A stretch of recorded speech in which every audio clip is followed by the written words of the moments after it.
Webinar Wednesday, Webinar Wednesday, shaping the way we teach English. Webinar course, shaping the way we teach English. Webinar Wednesday.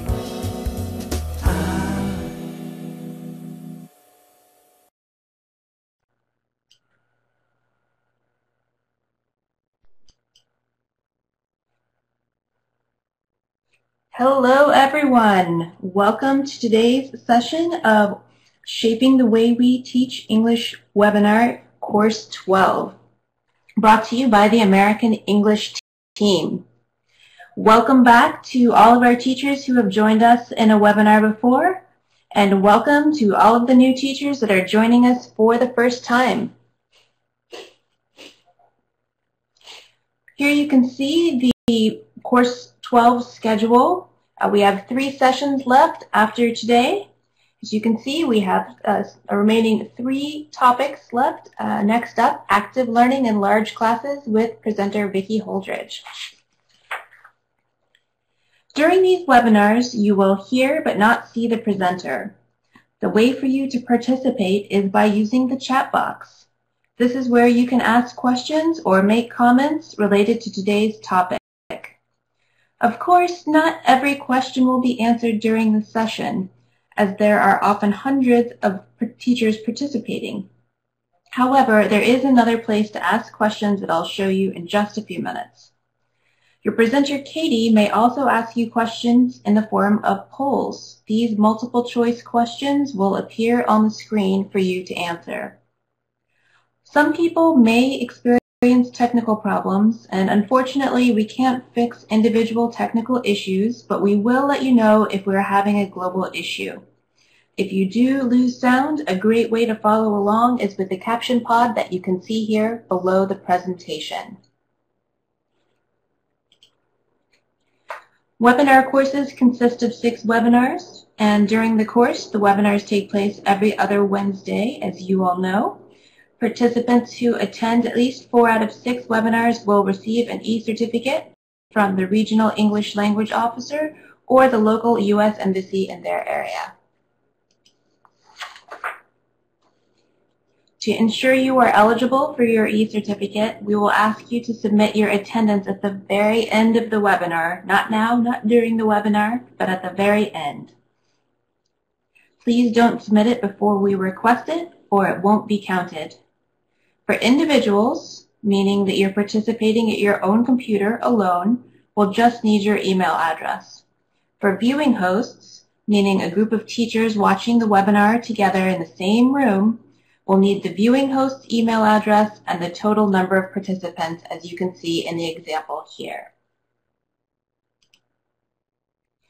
Many of you are familiar with our Ning site, but if you haven't registered yet, please do join the site. It's a great way to continue the discussions about each webinar topic and to get additional access to teaching resources. We post the pre-webinar resources and questions before each webinar, and then we post the recordings and PowerPoints after each session. So great resources for you and your colleagues. And finally, we encourage you to visit our website, americanenglish.state.gov, where we have a wide range of free resources available for teachers and learners of English. And you can also stay up to date with what's new by liking us on Facebook. Our webinar today is entitled Staying Current, Getting Creative with Lessons from the Daily News. Today's webinar will explore and demonstrate ways to use information from the daily news to create engaging multi-skill activities and lessons for the EFL classroom. The presenter, Katie, will also share information about free web-based authentic materials that you can use in class. Today, we are very happy to have with us as our presenter, Katie Ryan, the Programs Coordinator for the University of Pennsylvania's English Language Programs. Katie's EFL professional experience began by teaching English in a secondary school in Thailand, and she's also served as part of the American English team as a materials writer and editor in the U.S. Department of State's Office of English Language Programs. We're happy she's back with us today, and at this point, I'm going to turn things over to Katie. Hello, everyone. Thank you so much for tuning in for this webinar today. Greetings to you from a very, very cold Philadelphia, Pennsylvania. It's been a beautiful day here so far. I hope you've also had a beautiful day or are about to start one where you are. We are getting ready for another snowstorm tonight. We've had record levels of snow this winter. Actually, it's been a topic in the news recently. Maybe we'll talk a little bit about that during today's webinar. But we have a lot to cover today, so we'll just jump right in. As Heather told you, the topic of today's webinar is about going to focus on the newspaper as a starting point for all kinds of lessons. Not just the news, but other parts of the newspaper as well. And we'll look at how the newspaper can serve as inspiration for creating integrated tasks that involve other forms of news media aside from the newspaper, like radio, video, or podcasts. So let's take a look now at how the session will be organized. Maybe you recognize that these are the 6 questions any good journalist asks his or her sources and answers in every report, but we're going to look at these questions. We'll ask and answer them in the context of using the newspaper to teach English, and we're going to mix the questions up a little bit. So we're going to start with why. Why should we think about exploring the news with our students? Then what? What parts of the newspaper? What sources? What context? We'll also ask ourselves, how? How do we use the news in our classes? What are some sample activities? We'll consider who is the appropriate audience for an English lesson designed around the news. Which learners can benefit from the news as language learning material? What activities work at which level? When should we update our material? We'll consider when we should look for new content versus recycle material from last year's paper. Some news has a longer life than other news. Some material from the newspaper can be used for many, many years in our classes. So let's look at when we should update our material and when we don't need to. And finally, perhaps the most useful question, where can we get some free stuff? Where can we find free materials to use in our lessons designed around the news? So let's get started by talking about why. Why should we use the news? So what does the news mean to you? Why is the news important? Well, I shared 2 quotes with you before our webinar began that illustrated some people's ideas of what the news is and whether it's useful as an educational tool. Mark Twain says that if you don't read the newspaper, you're uninformed, and if you read the newspaper, you're misinformed, so you kind of can't win. If you don't read the newspaper, you don't know, you're not informed about what is going on in the world. If you do read the newspaper, maybe someone is trying to convince you to think a certain way about the news. Is there a bias in the news? Sometimes. So Mark Twain is arguing that you kind of can't win, I guess. Ida B. Wells argued that there is no educator to compare with the press. That means the news is our best teacher. The news is our best teacher, our best way of learning about the world. Most of you agreed with Mark Twain. The vast majority of you agreed with Mark Twain. I wonder if now hearing a little more explanation about these quotes, if you have a different idea. Maybe I see some information in the chat box is already happening, some ideas that are being generated around these quotes, some arguments to support one quote or the other are already coming up in the chat box. Here's one more quote that might generate a bit of conversation or support for one opinion or another. This quote is from another writer named George Orwell. All 3 of these quotes were from writers, journalists. George Orwell is a British journalist, and he's famous for questioning social norms. And he says, "Journalism is printing what someone else does not want printed. Everything else is public relations. So what do you think this means? How would you explain his position in your own words? What do you think? Some of us disagree already. So I think that George Orwell meant that real news is not flattering. It doesn't make people look good. Making people or companies look good is the job of the public relations or PR department who work to present a favorable image of a company or a person to the public. So raise your hand if you agree with George Orwell. Raise your hand if you agree with George Orwell. I'm seeing a few hands come up, maybe 10, 11, 12, 16, 18, 25. Many people are agreeing here with George Orwell. So how many of you who have your hands raised would like to revise your vote from before the poll? Which of these quotes is now your favorite? If this quote is now your favorite, keep your hand raised or raise your hand. So some of us are changing our votes now, I guess. So the point of my sharing these quotes with you is that I wanted to illustrate that even just the topic of the news can generate a lot of discussion. It can get us talking and supporting our opinions and thinking critically. And so even just the topic of the news is a great conversation starter. It can give us material or an activity or lesson plan, but what are all of the ways we can really utilize or milk the news and other kinds of media in our class? To milk something means to get as much advantage as you can from it.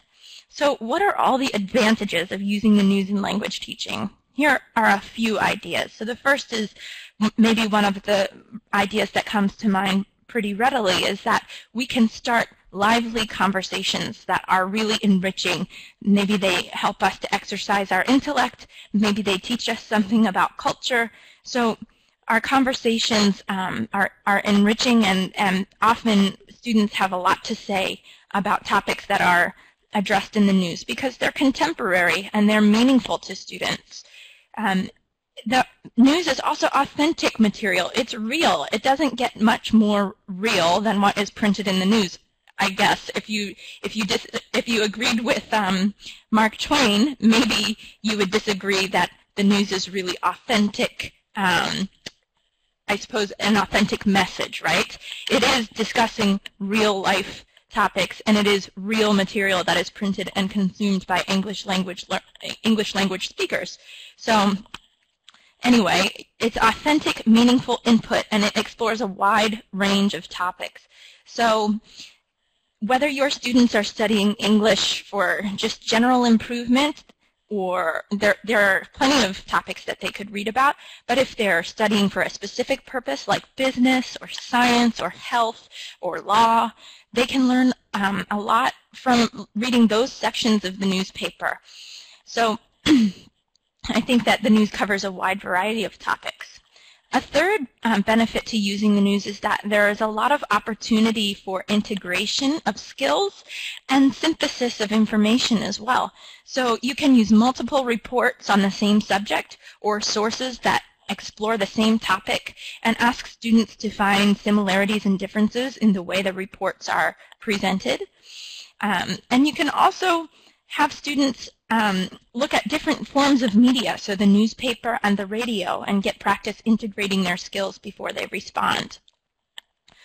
The news is also a great way for students to develop their vocabulary. Of course, there is lots of general language used in the news, maybe more in the on the radio or television than in the newspaper, because people have less of an option to rewind or to reread something that is in the news. And for that reason, there's a lot of built-in recycling of vocabulary, meaning you can see the words many, many times used in many different sentences, and so students get multiple exposures to the word, and they can reuse them to talk about different topics. Students also get practice building topic-specific vocabulary, as we discussed with English for Specific Purposes. In the business section, they can learn business related vocabulary terms. Finally, the news is always up to date, and it's mainstream source material for content-based instruction. So that means that if your students are just beginning to dip their toes into business English, you can help them by picking news articles that are written for a general audience rather than a business journal, for example. And so it's a good way to introduce students to talking about their specific field in English. So I have a question for you now. If you have taught a lesson designed around the news, what were your reasons? What skills have you taught using the news? What skills have you taught using the news? Of course, so many of us will select reading, but let's not forget that the newspaper is not the only source of news, right? We can also look at listen to the radio, we can watch the television, we can read magazines. I noticed in the pre-webinar poll that not everyone has tried using magazines in their classes. This session at the English Language Programs at the University of Pennsylvania, I'm teaching a class called English News Media, and we've had a lot of fun in my class comparing the genres and looking at how newspaper articles are organized differently from magazine articles, for example. I'm happy to see that speaking is getting some votes here. Of course, we can talk about discussions. We've already sort of started talking about how discussions can be generated from English lessons around the news. But there are other aspects of speaking that we'll explore today, including pronunciation, storytelling, and interviewing. I think grammar is the one that maybe is getting the least number of votes, and maybe we can share some ideas for how to use the news to teach grammar on the Ning. I'll give you a couple of ideas today. As we go through the webinar. So let's go back to the slides. And I have another question for you. Some of you have already answered for me. What news can we use? What news can we use? Well, where do you get your news? What topics have you taught? One of my favorite sources is the Washington Post. It's the Washington Post. Here's one of my favorite historical headlines. This is about Obama's election in 2008. Important historical events like Obama's election have a longer shelf life. That means they can be used in class for many years. If you don't have access to a paper copy, you can find a lot of free content online, and in fact you probably could still find an article about Obama's election online. So, for example, here at WashingtonPost.com we see a headline about the same story. Often the headlines are different in the paper and online versions, but the content is the same or very similar. And there are sometimes other media available online for integrated skills lessons. The Washington Post, for example, sometimes has little mini videos to supplement their articles, or slideshows of pictures, charts, and graphs, and so on. So I encourage you, even if you're working from a paper version of a newspaper, to see what supplemental materials might be included on the website version. So materials for all the lessons presented in this webinar could easily have been found or generated from one single issue of the Washington Post. Not all of the content here is from the Post itself in this webinar. Sometimes the news topics and content were inspiration that led me to other news sources that would be more accessible for more beginning level learners, for example. But I used the paper version for inspiration and then found all of these materials for free online. So let's move on now. Let's move on to talk about maybe one of the more exciting questions here. How can we use the news in our classes? Let's look at how we can help our students approach the news or the newspaper, not necessarily the news aspects of the newspaper, but other aspects too, for language learning. So to answer this question, we'll look at the headlines, and then we'll move to pictures and articles, advertisements, and even the comics page. Of course, more elements of the newspaper can be used. You can share ideas about this on the Ning, and as we look at how to use the news, we'll also consider another question, and that question is, who can learn from the news? Who is the appropriate audience for these activities? So after each of the activities, I'm going to ask you to put in your 2 cents and to tell each other who you think each of the activities is targeted at, what level, what age group. And we'll think about each of our activities individually. Okay, I'm happy to see that you are all saying that everybody can learn from the news, and I think we'll see examples of activities targeted at different ages and different levels as we go through our webinar, and also we can think of ways that we could modify, level up or level down some of these activities to make them more accessible to a wider audience. So let's start with headlines. Please raise your hand if you have designed a lesson around headlines. Raise your hand if you have designed a lesson around headlines. Okay, I'm seeing several hands go up. Remember that headlines are different from articles. Headlines are just the titles of the articles, right? So we have about 28 people with their hands raised, or viewing groups with their hands raised, little over 30 now. So I'm wondering, what skill did your lesson focus on? If you were teaching a lesson on headlines, what skill did you focus on? Was it grammar? Maybe you have thought about using or used the headlines to teach grammar. Following English conventions, newspaper articles, headlines, in newspaper article headlines, the articles, A, and the, and be verbs are often missing from newspaper headlines. So if you're working with advanced level learners, maybe you could have them put the articles and the be verbs back in. You could also have advanced level learners take a look at verb tense and word choice and ways that newspapers try to save space by choosing shorter words, and you could help them look at synonyms as well. So today we're going to look at how to use headlines for vocabulary building. I'm glad to see that I see a wide variety of skills being listed in the chat box, so that tells me that you're already thinking of maybe some new ways that you can use headlines, and I hope you'll share some of your ideas on the Ning. So let's look at vocabulary building with headlines. Here's an activity I've used with my current English news media class called What a Report. I'm going to first walk you through the steps, and then I'll give you more detail and examples to illustrate each one. So first of all, when we are using the news in our daily lives, one thing that often happens after we've read a newspaper article or watched a report or listened to a report is that we talk about it. We often engage in conversations around the news with our friends, our family, our coworkers, and so we need to have a good set of vocabulary for describing our reaction to the news. So this activity helps students to share their opinions about what they're reading about what's going on in the world. So the first thing you'll need to do is think of the words you use to describe your reaction to different news reports and make a list. Then create example sentences to illustrate the meaning of those words. So give enough context so your students can easily guess the meaning, and I'll show you some examples of how that's done. Once your students have guessed the meaning correctly, you can give your students a sample newspaper. It helps if you put students in groups for this activity because they can kind of go on a competitive scavenger hunt together. So you give your students a sample newspaper and ask them to match the headlines to the vocabulary words that would describe their reaction to those headlines. So to be sure that there's an article that matches perfectly with your target vocab, you might decide that you don't want to give students the whole newspaper, but just some headlines that you have collected.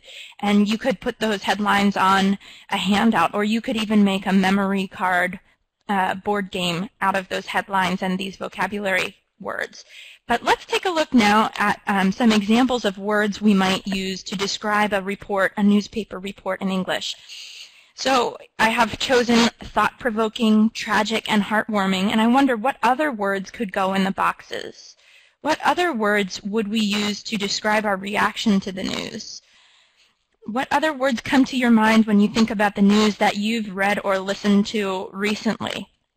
Okay, sad is very often our reaction to the news. Maybe something has been surprising or intriguing, impressive. A frustrating news report. Okay, maybe an event could be frustrating, or a decision, a political decision is frustrating. I don't know if the news report would be angry, but maybe your reaction to the news report would be angry. So in this case, we're describing the report itself. We're actually not describing our personal feelings, but the report. And so in a way, it's an indirect way of expressing our feelings around the news. Okay, so let's take a look now at some sample sentences that would help us to describe our reaction to the news, or to guess the meaning of these words to describe our reaction of the news to the news. So here are some sample sentences to illustrate meaning. The first one is about a documentary. Many people had never considered the dangers of climate change seriously until watching the thought-provoking documentary An Inconvenient Truth. Here's a bit of trivia for you. Raise your hand if you know who produced An Inconvenient Truth. Raise your hand if you know who made the movie An Inconvenient Truth. I see 7 people, 8 people, 9 people, 10 people. Wow. Okay.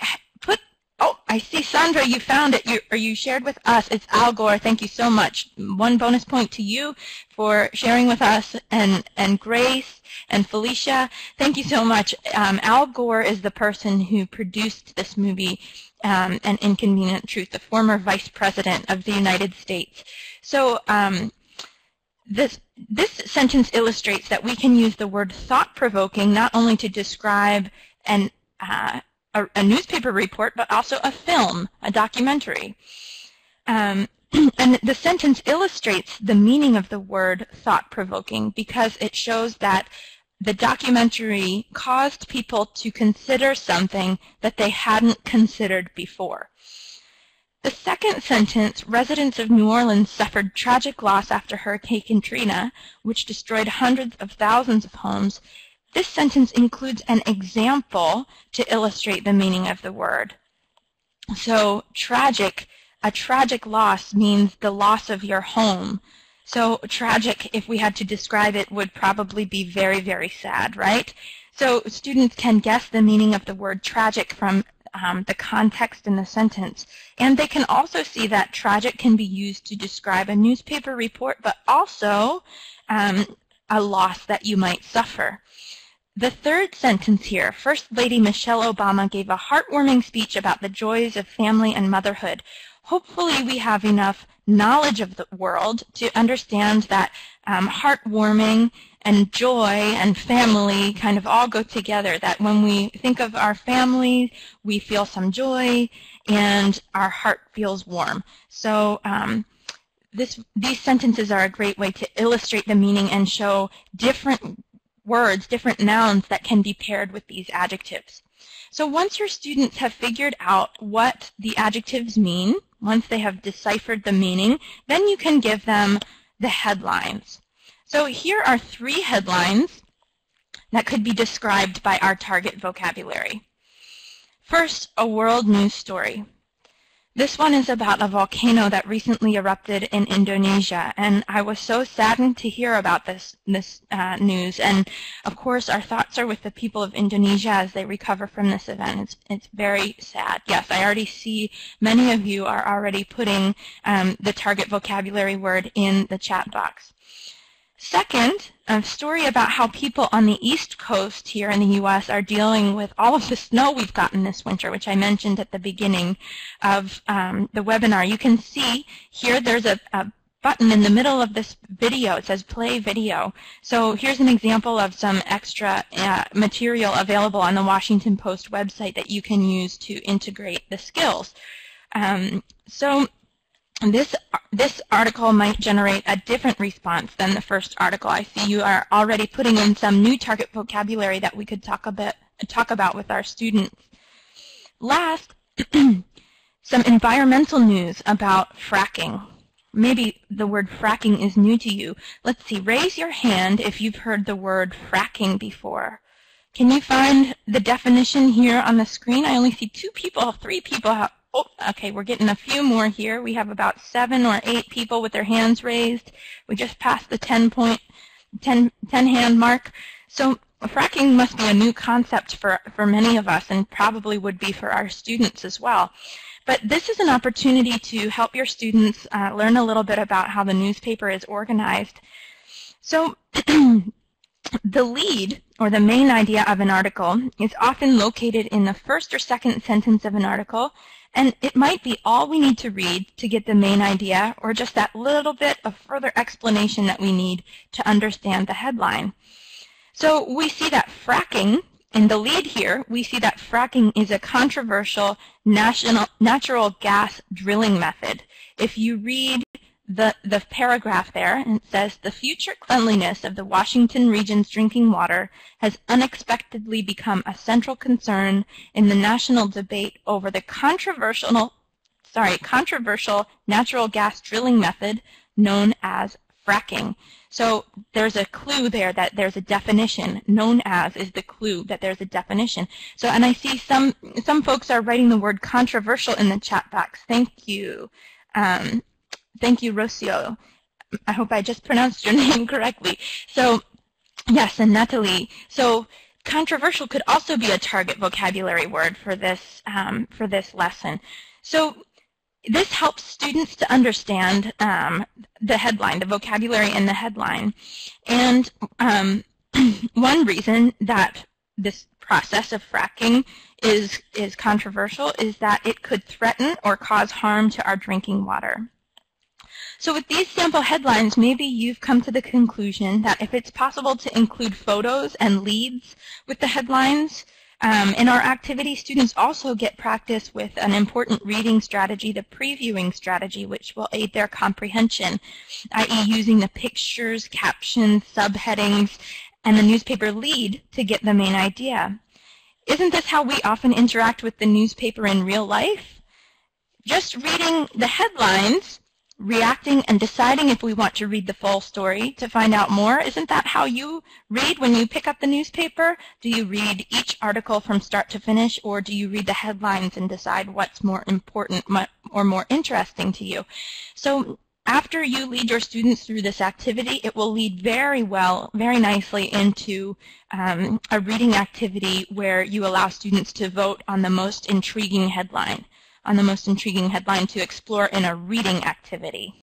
Okay, so let's go to the polls now so you can give this a try. You've already kind of shown me a little bit of what you think, but you would have your students at this point match the headlines to the target vocabulary. So the headline, retirees, people who have retired from working towards the later stages of their lives, and grandmas embrace snow tubing. Retirees and grandmas get excited about doing some snow tubing. So I see almost all of us have said it is heartwarming. Some of us are saying it's thought-provoking. So I'm wondering what thoughts this headline is provoking for you. Maybe you want to know, why are these retirees doing this? I think if we looked at the collection of headlines, and we know we can only match one word to each one, then we might choose heartwarming for this one, right? All right, let's go back to the slides, and I'd like for you to tell me, or you can select it here, which student audience is this activity appropriate for? Which student audience is this activity appropriate for? Many of us are saying intermediate level learners.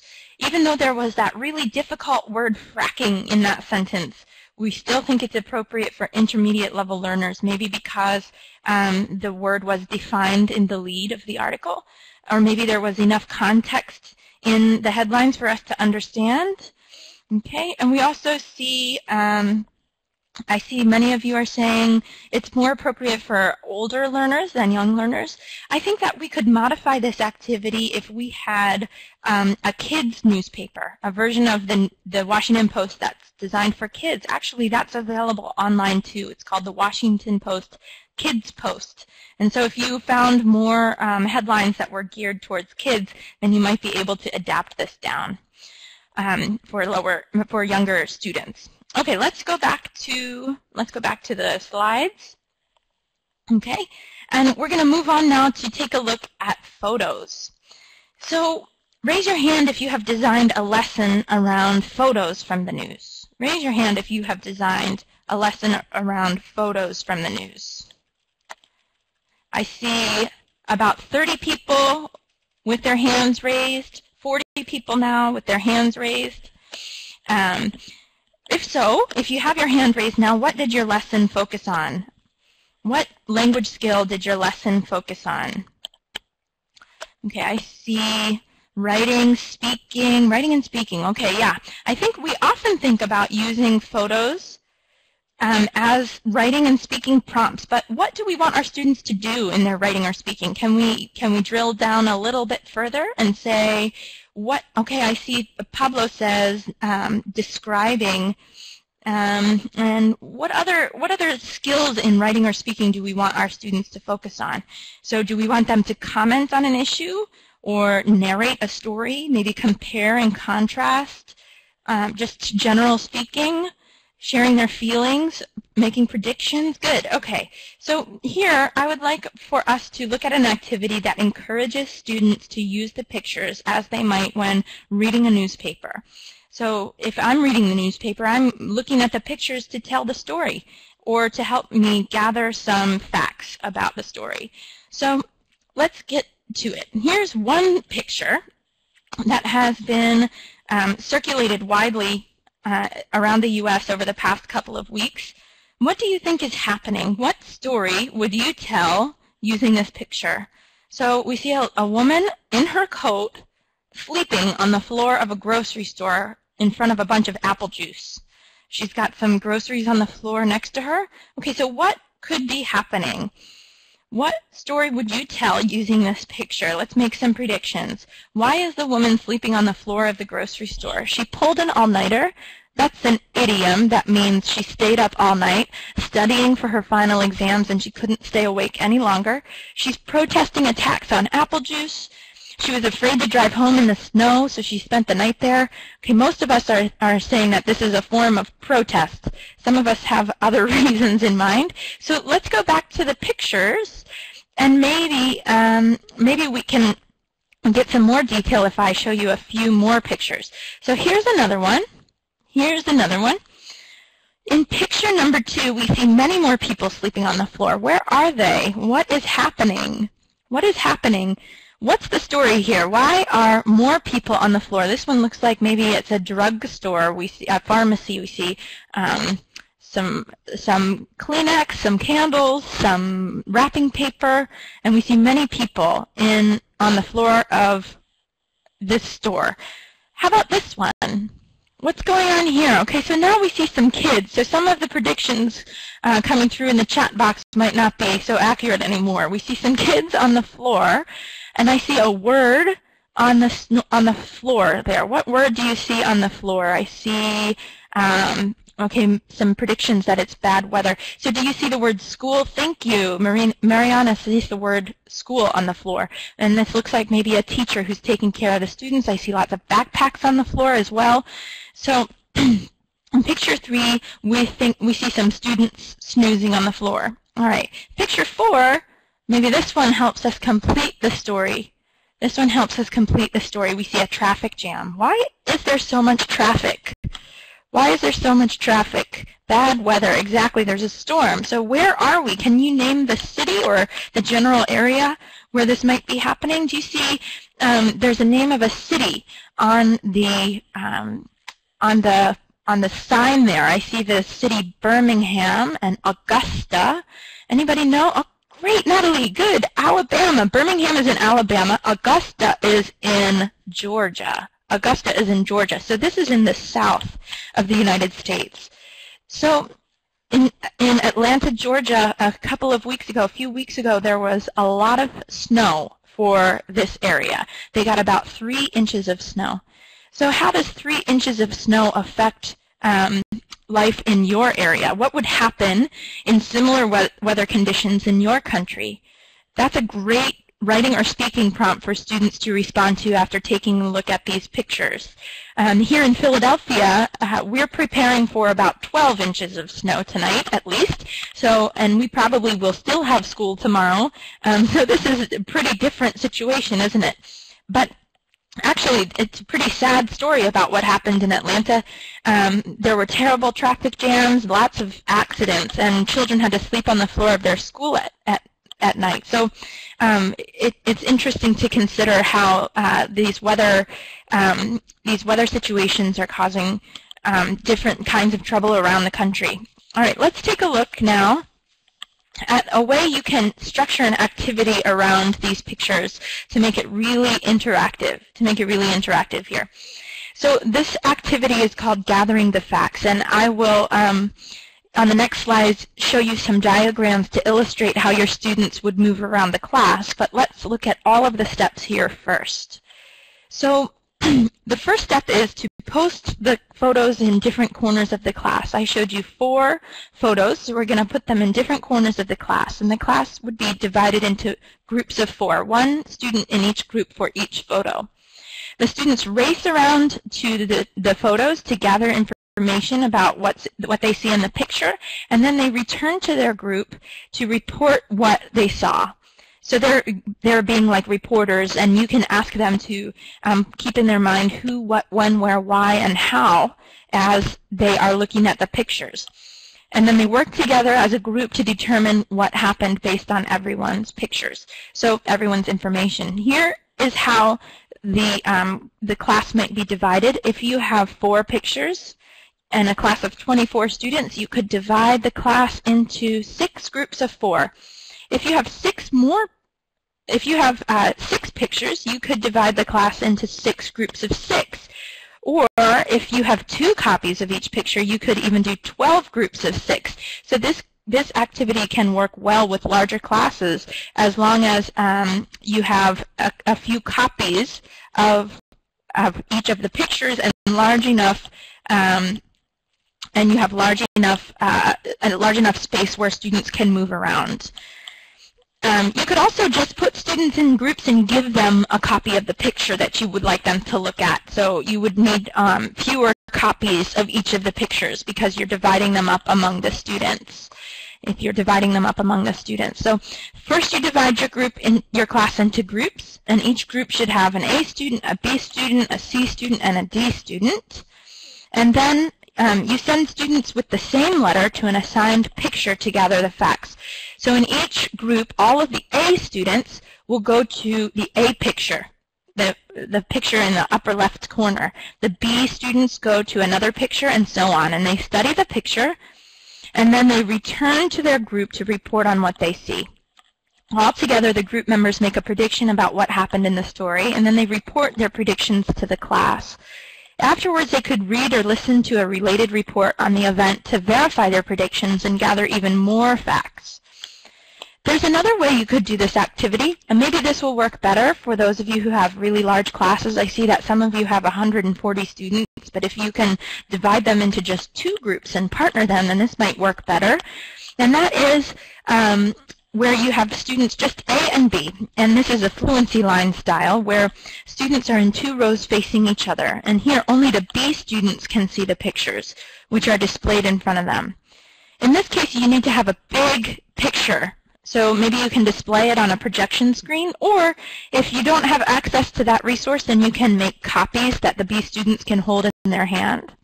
So the B student describes each of the pictures to the A students, and then after they've gathered the facts, the A students find a new B student to share what their partners told them. So student B tells student A what the facts are, and then student A finds another student B and repeats what happened, what their partner had told them. That way, they can check their listening comprehension, and maybe they can even gather more possibilities. Afterwards, students share their best guesses as to what happened in the news story. So let's look now at a way we can kind of modify this for video. So here's the video from the pre-webinar discussion. Remember this video? Raise your hand if you watched this video. What was the video about? Raise your hand. Right, this is VOA Online, Voice of America Online. So what was this video about? Did you watch it? Some of you did, some of you didn't. If you haven't watched it yet, that's okay. Thank you, Fabiola. This video was about Groundhog's Day.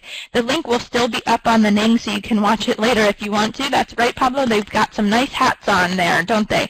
Okay, so this video is about Groundhog's Day. And Groundhog's Day is an American holiday that's celebrated on February 2nd.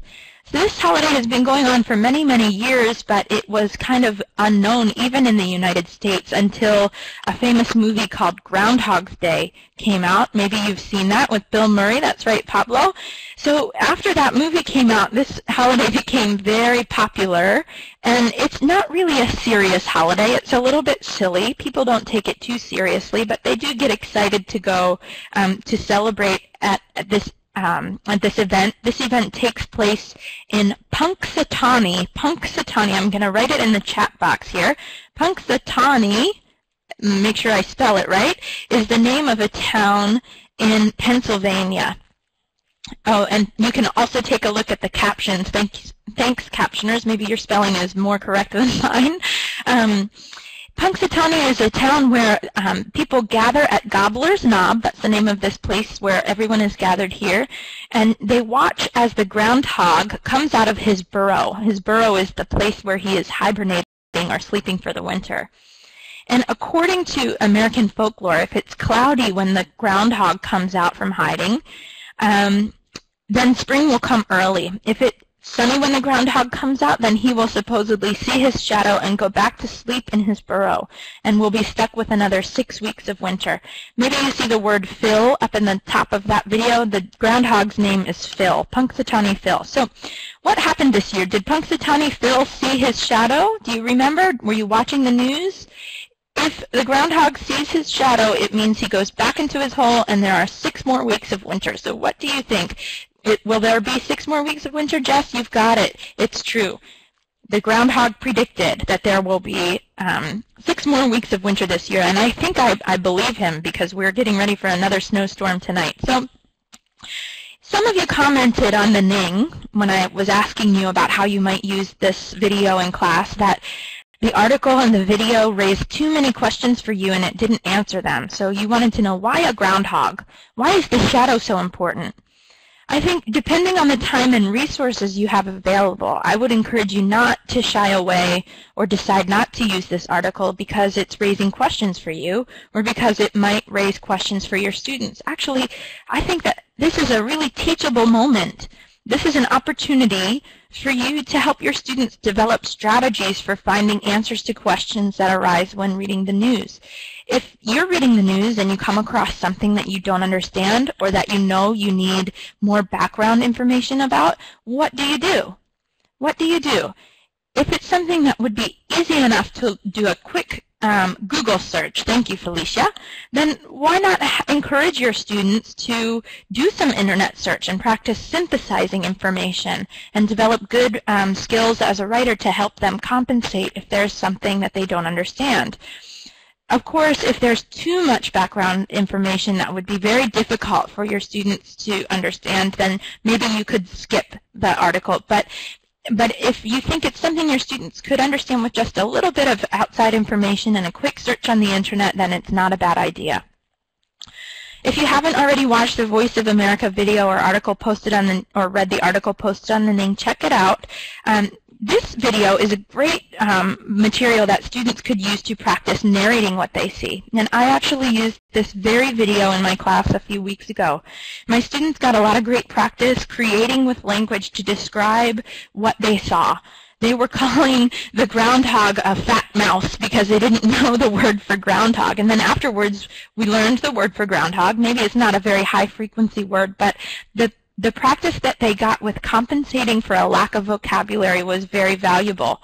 It's something that intermediate students learn to do as they are on their way to becoming advanced level speakers. And so by compensating in this way, they're getting good and improving their communication skills and building their vocabulary as well. Okay, so here's how you would set up the telling the story activity, a fluency line activity. Remember this setup here where you have student A and student B facing each other? With a video, you can do the same thing. You divide the class into 2 groups. The groups form 2 lines facing each other, and students in Group A or Group B can see the news video, but the students in the other group cannot. And you're going to play the video with the sound turned off. Play the video with the sound turned off and ask student A to describe what she or he sees to student B, making a guess at what is happening. Students in Group A move down one space to find a new partner, and students in Group B tell their partners what they learned from their partner. So students volunteer to share with the class the most logical guesses about what happened. I see some of you are saying that it's difficult for you to use internet in your classes. This is just one modification on the activity with the pictures. So if you don't have internet or video, you can do the activity with pictures. Thanks, Heather. You don't necessarily need the internet for a video either. If you are able to play a movie in your class, a television, you can turn the sound off and allow your students to do it this way. So it really gets students talking, and it's pretty funny sometimes to see their reaction to what they're trying to describe when they don't have any sound. So here are some possible language targets for this activity. Maybe you just want to focus on general speaking fluency and help your students with vocab retrieval, give them practice trying to retrieve vocabulary that's already in their toolbox. Maybe you want them to use visual clues to support their listening if they're watching a video or reading, even with the pictures.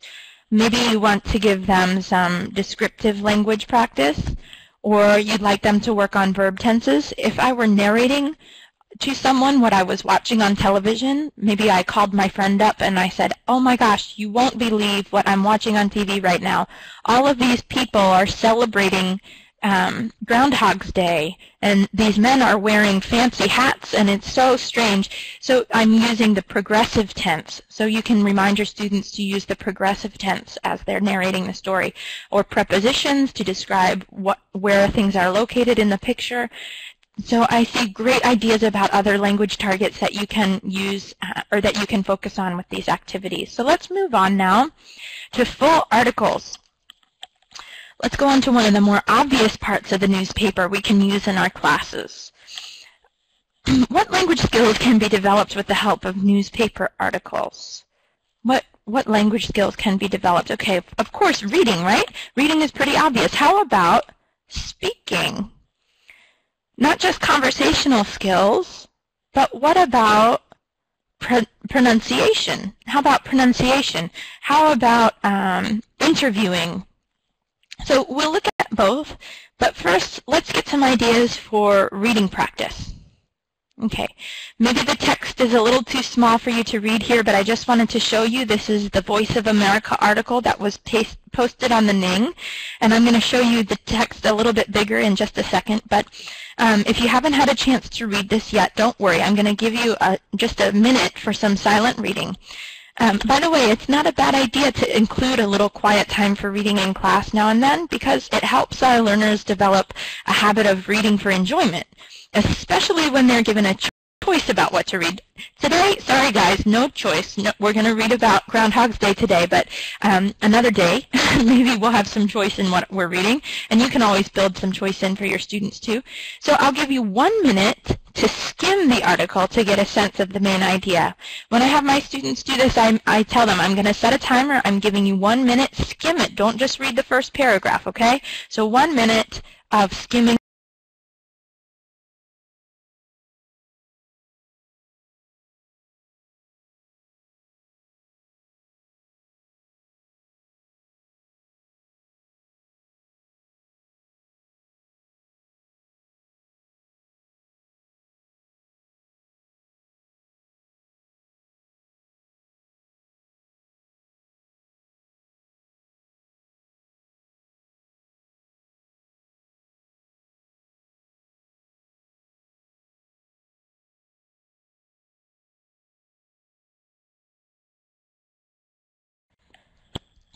All right. So now that you've had time to skim the article, hopefully you've got a general sense of what it's about. That's, of course, the first thing we would ask our students to identify. Afterwards, you can ask them to read more deeply to gather details, or ask them to locate specific facts or information that would be useful in a summary. So once the students have done some skimming for the main idea, you can ask them to scan for details, dates or numbers or statistics that might be useful to recall if they're going to summarize something later. This is a great skill for anybody who might have to do an academic or business report based on something they've read later. So let's see what you guys can do. Let's see what you all can do in terms of scanning for details. I'm going to put a part of the article back up here, and I have a question for you. How many people were at this year's Groundhog's Day event in Punxsutawney? How many people were at this year's Groundhog's Day event in Punxsutawney? I see some conflicting answers in the chat box, a few conflicting answers in the chat box. Why don't we take a vote? Go ahead and put the poll up. How many people were at the Groundhog's Day event in Punxsutawney? Was it 200, 2,000, 20,000, or 30,000? And the poll will come up in just a minute. Let's see. So, how many people were at this year's Groundhog's Day event in Punxsutawney? Go ahead and make your selections here. Make your selections here. Oh boy, we're head and head here between 20,000 and 30,000. We have some disagreement here. That's great. Okay, so I think we have enough answers now. We can go back. We can go back to the reading. Thank you, Heather, for helping with this, and for your patience, everybody. I know it's a little slow sometimes. So this activity is actually a great way for you to not only help students practice scanning for numbers, but to introduce the concept of background information versus details about the current event. So the correct answer, those of you who guessed 20,000 people, you're correct. 20,000 people watched the Groundhog's Day event this year. If we look at the verb tenses carefully, then we can see that 30,000 people have been drawn to the event since the movie was released, right? As many as 30,000 people in 1 year have been drawn to the event. So by examining verb tenses, students can practice identifying the kinds of information reporters include in articles, which can aid their overall comprehension and understanding about organization and things like that. So a good question to ask your students when you're working with with articles is it background information or is it a fact about the actual current event?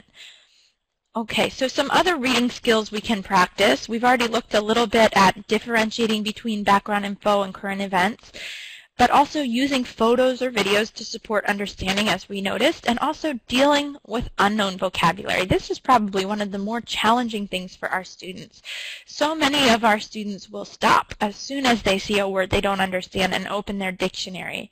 One thing I feel that I'm constantly telling my students is don't stop. Don't open your dictionary. Just read to the end and then see if you can explain what the main idea is. And if you can't, then you go back and you can use your dictionary. But let's take a look at a sentence that might give our students some practice determining which words we can ignore. So let's go to the poll. If we can we go to a poll, or are we slowing down a little bit? What do we think? Okay, so we're going to need to skip the poll, but I will create a post-webinar discussion about this on the Ning.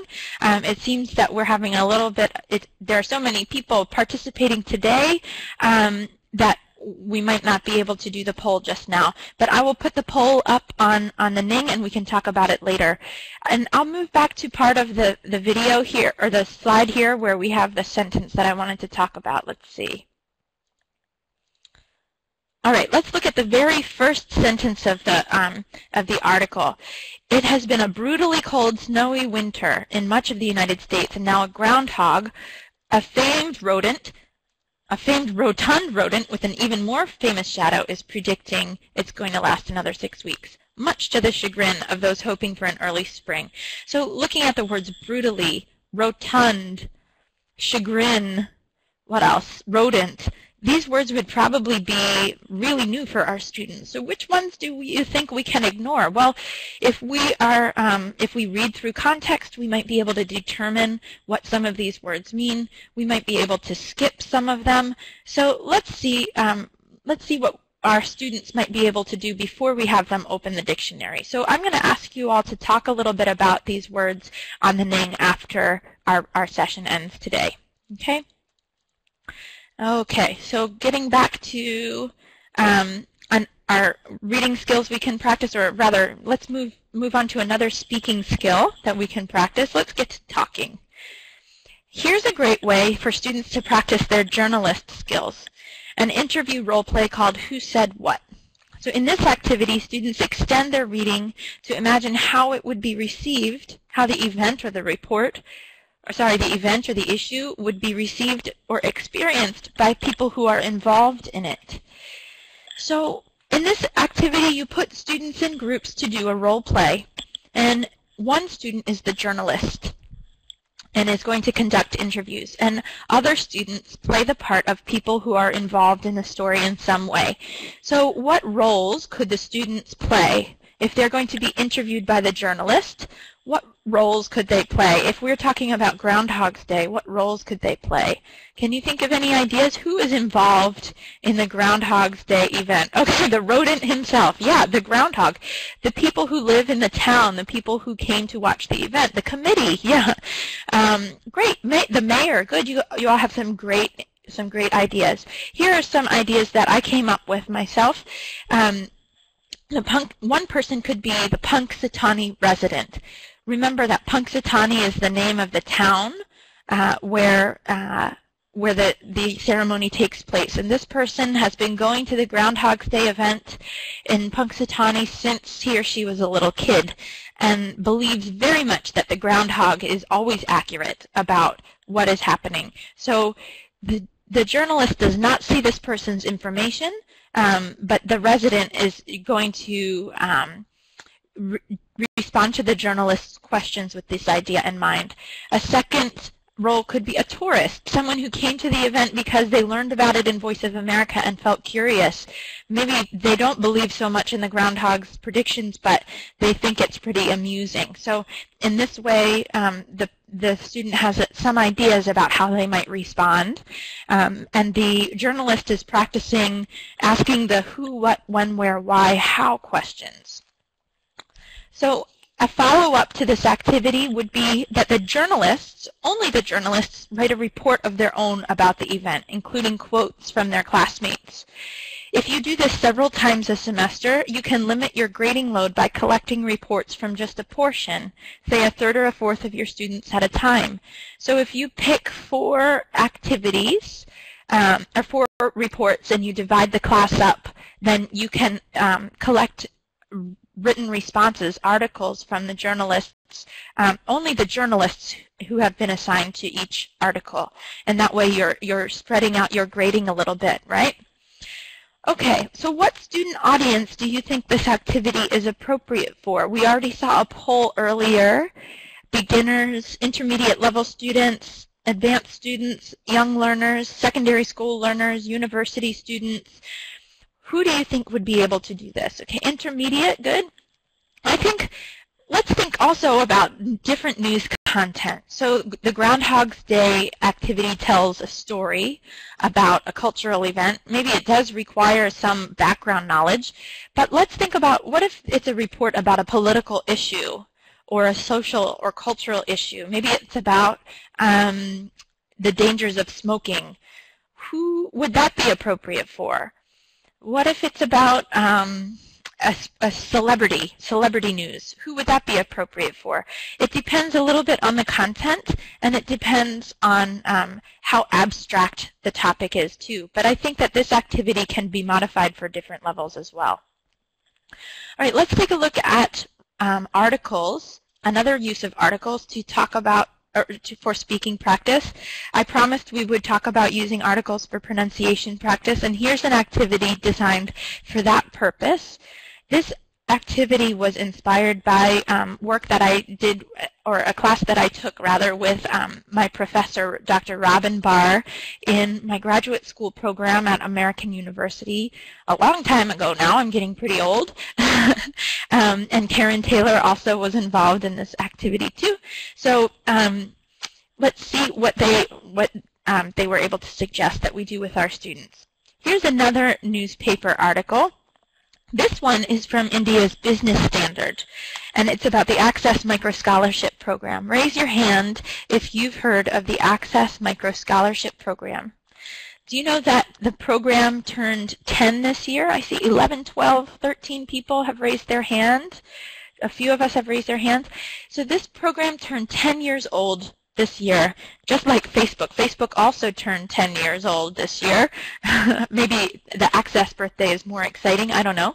I hope that if you haven't heard of it, you'll do a little research about this program afterwards, and actually you can learn some about it by doing this, this reading here. Okay, so I'm going to give you a chance to read this article as well, and maybe you can spot some examples of British English in the article.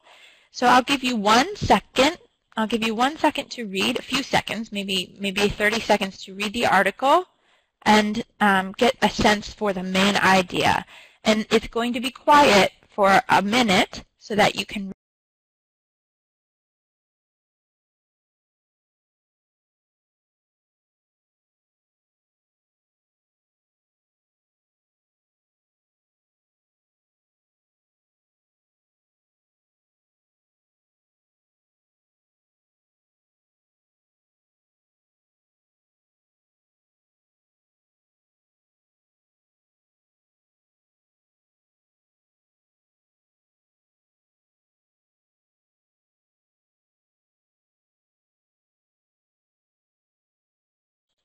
Okay, now that you've had a chance to read the article, maybe you have an idea about which statements here are true. We want to make sure that you understand the main idea and how much you were paying attention to what you were reading. So which statements are true?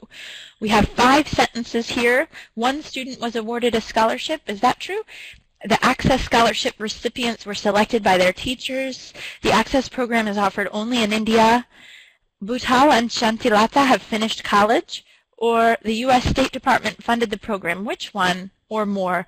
Only the last one. Good job. You all did some great reading there. The last one is the only one that is true. Excellent work.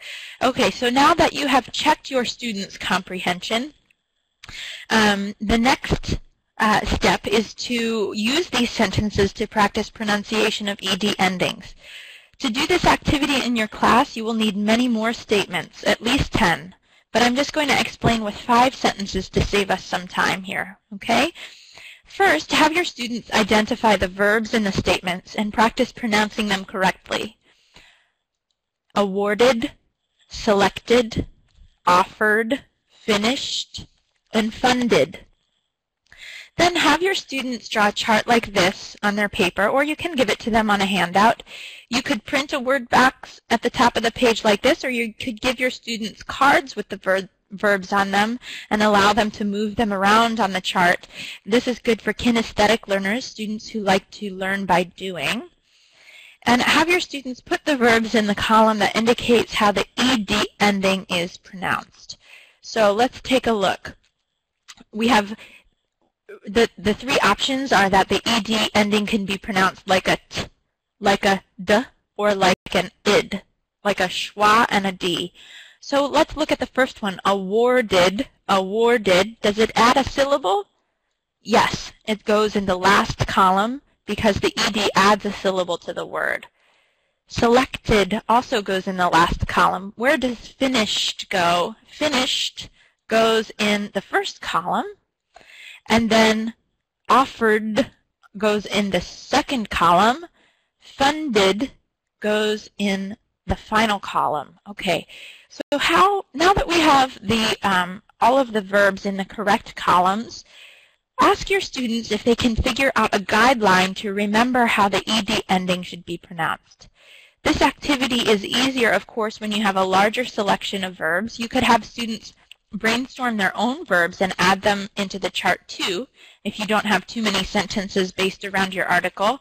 Make sure that the verbs are regular past tense verbs. It doesn't work with irregular past tense verbs like went and saw, right? You might give students the guidelines and have them fill in the blanks with what they discover. So the guidelines, these sentence starters here, help your students to focus on the final sound in the regular verb, in the base verb. So let's look at these again, and let's focus on the final sound in the base verb. A really helpful hint for students when completing this activity is to, if you teach them the difference between voiced and voiceless sounds, by having them place their hands on their throat and feel their vocal cords vibrating when they're using their voice. So if you are saying offer, you have your hand on your throat and you say offer, you can feel your vocal cords vibrating. If you say finish, finish, your vocal cords stop vibrating when you get to the sh sound. So that can help your students discover the guidelines.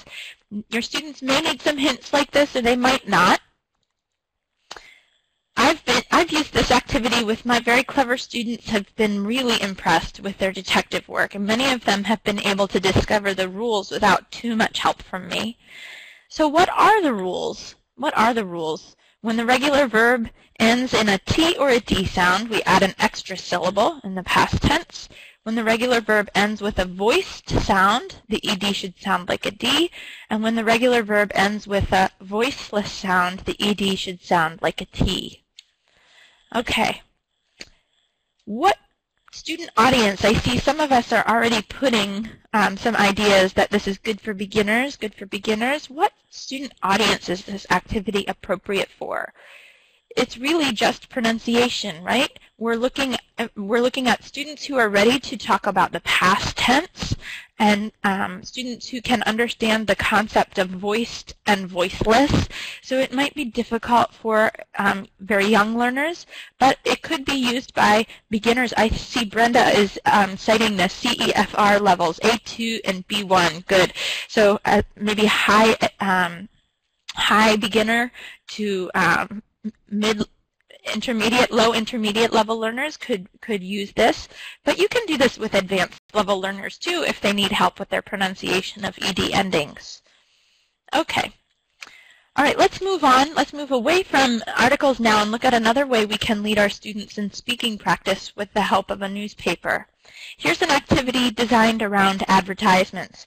If we think about what ads are designed to do, to persuade us to buy something, we can easily come up with an activity that gives our students the chance to develop their own powers of persuasion in speaking. So here we'll put the practice in the context of a negotiation.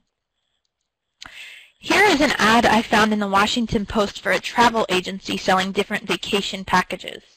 One is for 10 days in Italy, the other is for 7 days in Hawaii. I think both sound pretty good, right? The two packages here, these travel deals, cost about the same. A trip to Italy includes stays in several cities, but if you go to Hawaii, you can really relax and spend some time on the beach, and the same place for a whole week.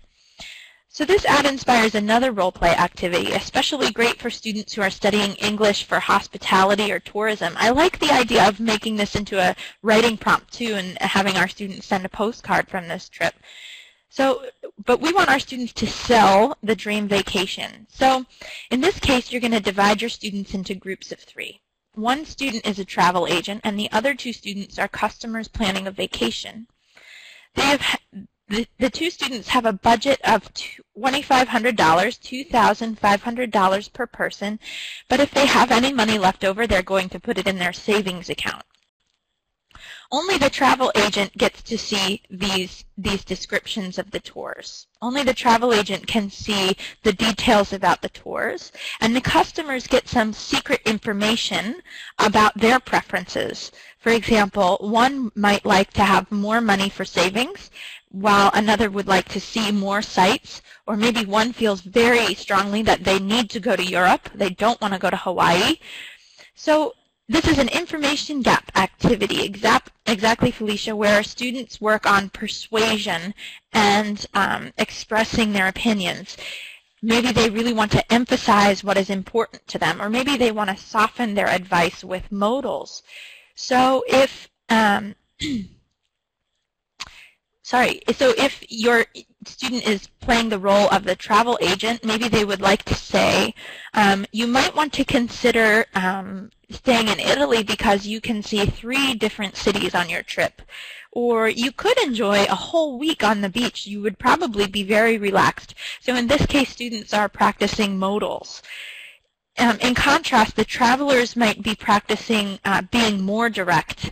I want to, I definitely feel, I really don't want to, I certainly am interested in. So through this activity, students get practice with softening and emphasis, speaking directly and indirectly. One thing that's always funny to me when I'm working on negotiation skills with students is that they are very surprised that it's possible to be indirect in English. Many of our students think that we're always very direct in English, but actually if you use modals correctly and even some adverbs correctly, you can really soften your language and take the pressure off of your listener. So some creative thinking. So what do you think, what language level, what student audience would be most well-suited to practice their English in this way? What level is this activity suited for the most? Or what language level, sorry, is this suited for the most? So I see advanced, intermediate. When we're getting into modals, we do really probably want to be working with high intermediate to advanced level students, right?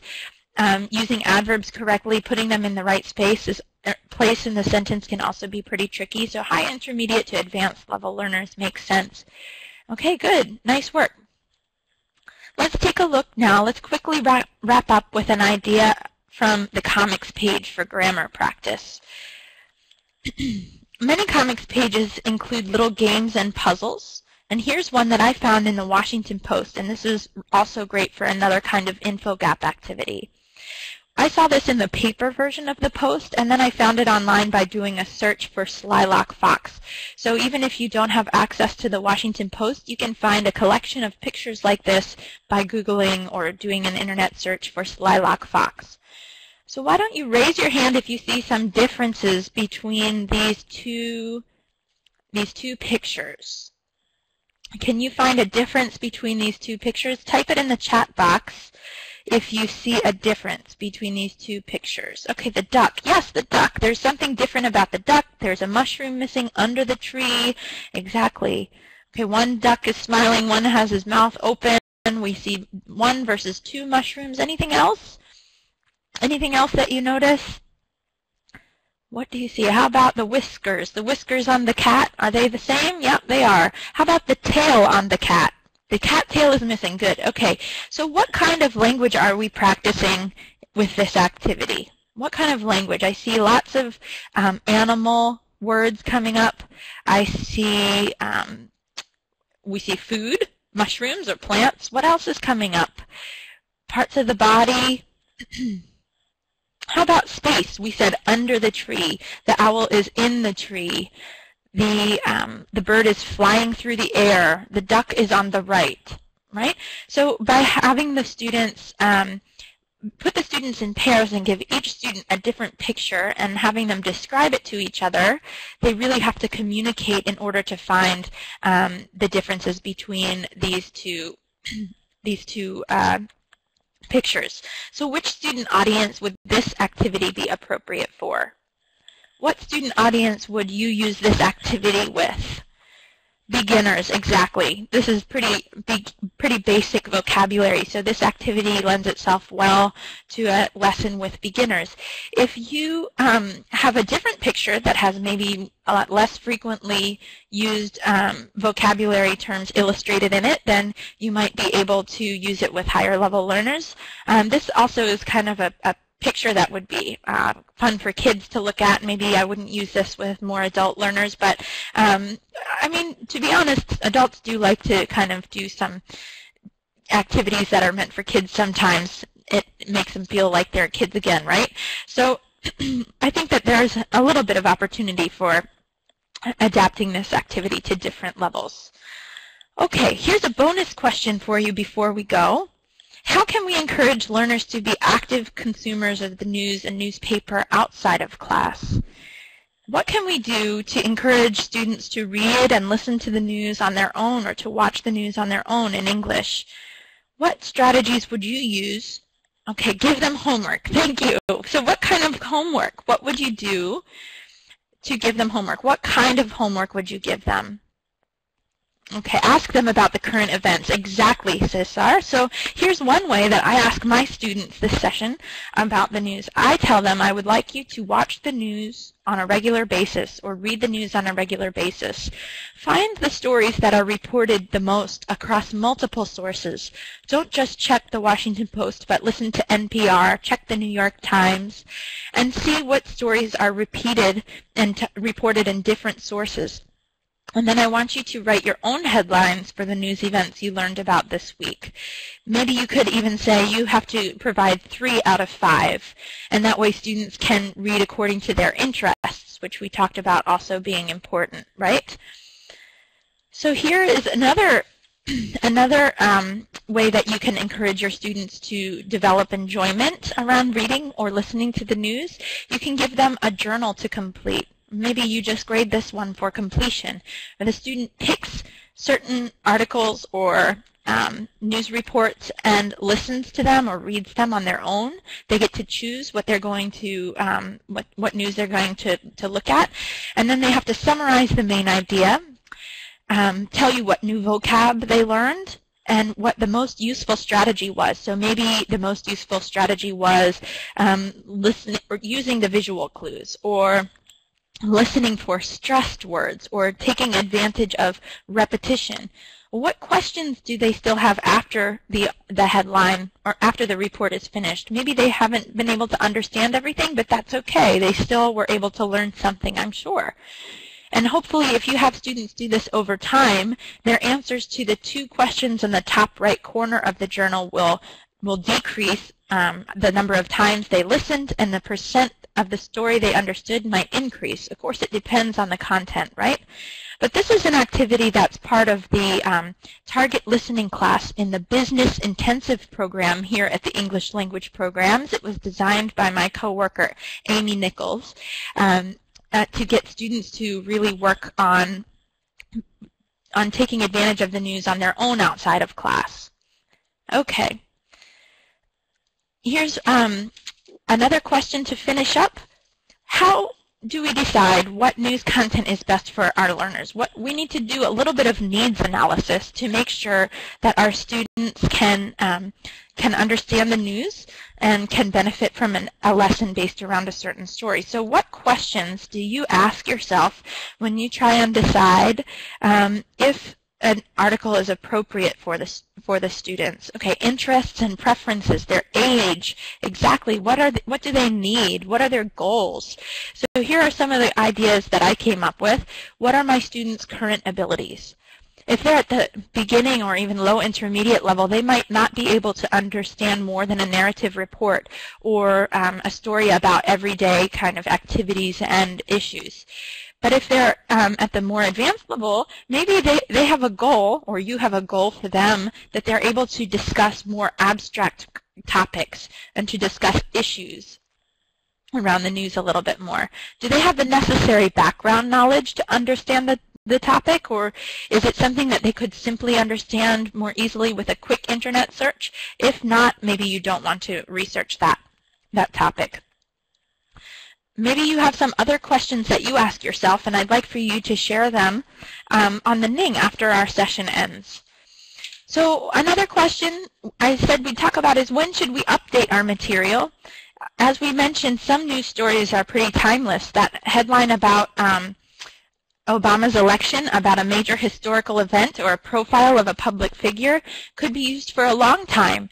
Feature stories that discuss cultural and societal issues that aren't changing very rapidly might be useful. The arts and travel section, reports on holiday celebrations, those are really more timeless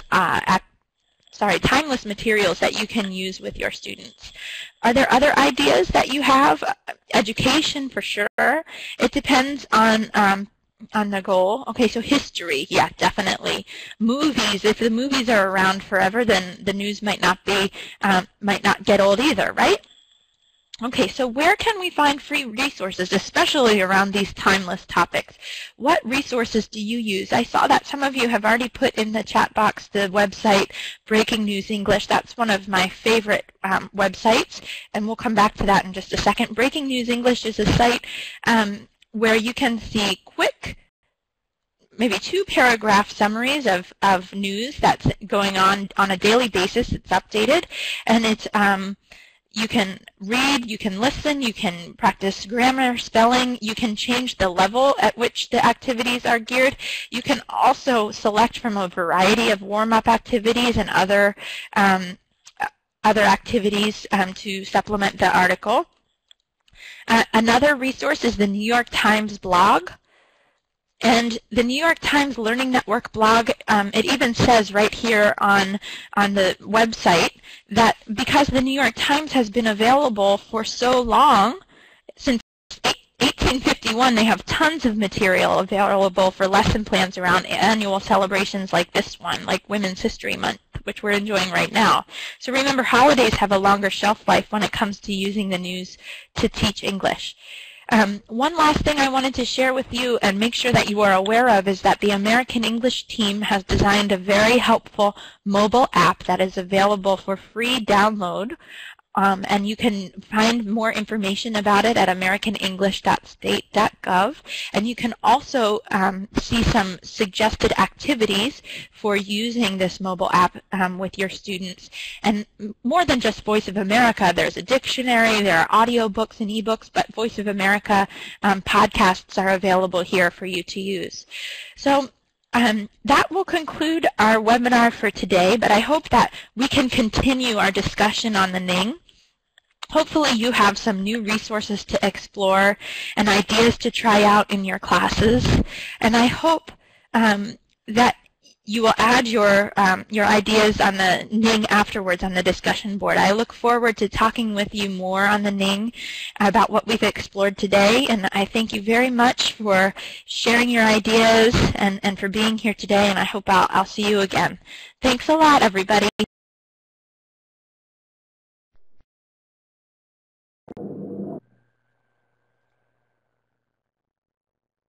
Thank you so much, Katie, for sharing all of those great and practical ideas for bringing information from the Daily